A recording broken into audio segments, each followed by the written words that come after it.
आई वडिलांना कॅन्सर असेल तर मुलांनाही होणार का?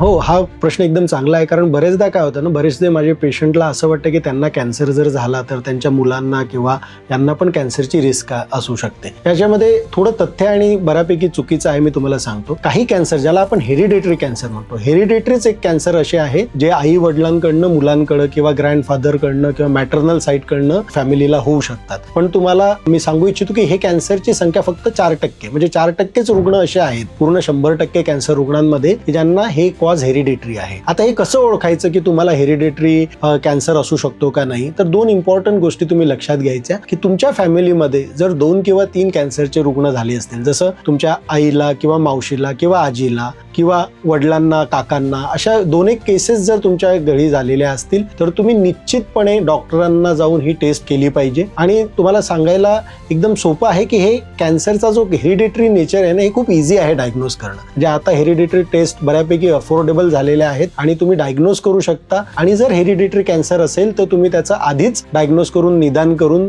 पुढचा प्रॉब्लेम होण्यापासून टाळू शकता.